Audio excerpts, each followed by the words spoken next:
Okay, let's just listen to this melody. Okay, one time.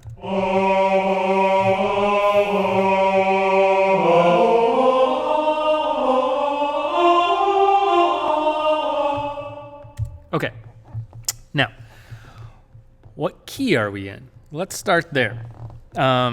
What key signature are we in? So 3 flats, that means either E flat major or C minor. Those are our 2 options based on the key signature. Okay, so let's look at E flat major. Show me where we have E flats, because the more E flats we have, the more that's going to tell us that that's the key we're in. Okay, so there's one.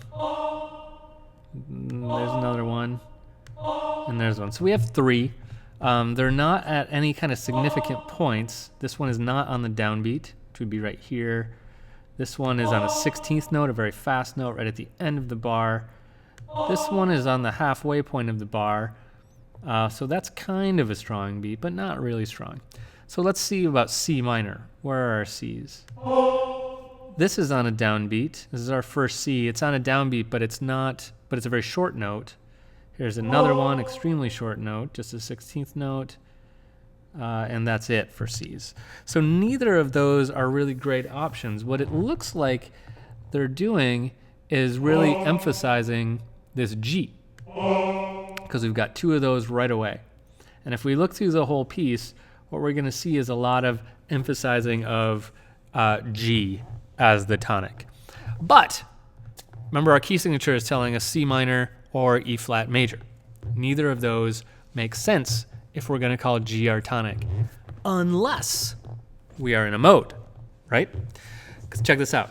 So if we were in the key of E flat major, remember the pattern of modes, right? It goes Ionian, Dorian, Phrygian, Lydian, Mixolydian, Aeolian, Locrian. Those are the 7 in order.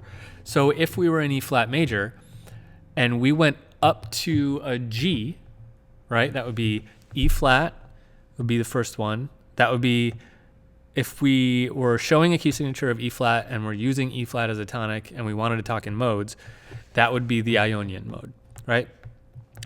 If we were in the key of E flat but showed a key signature of F, that would be 2, we would be using a Dorian mode. If we were in the key signature of E flat and we're showing and using G as our tonic, which we are here, that means we are in the Phrygian mode. Okay? So we did the opposite thing, right? Instead of looking for key signatures, we just put the key signature of the mode on it, right? So we're showing the key signature of E, but we're using the 3rd scale degree as our tonic, which shows us Phrygian. So this is all around Phrygian. There's not a single accidental in here, which means we don't go out of Phrygian. Doesn't mean we don't change chords and move around different chords within Phrygian. But this piece is all based on Phrygian. We can tell by figuring out what the tonic is and what the key signature is and finding an intersection of those 2 things. It's a beautiful piece, right? A lot of this music is just so beautiful, and you hear it in a big reverby, echoey church, and it's just beautiful. Okay, I'm going to give you this file in the next segment so you can play around with it and listen to the whole thing. If you just Google the names of these pieces, if you just Google this, you'll be able to find recordings of it in various beautiful churches that sound really nice.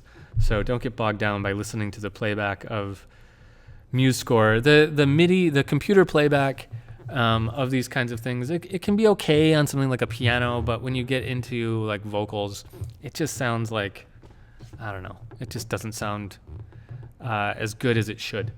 Okay, so I'm going to give you these files, and then let's talk about another fun one after that.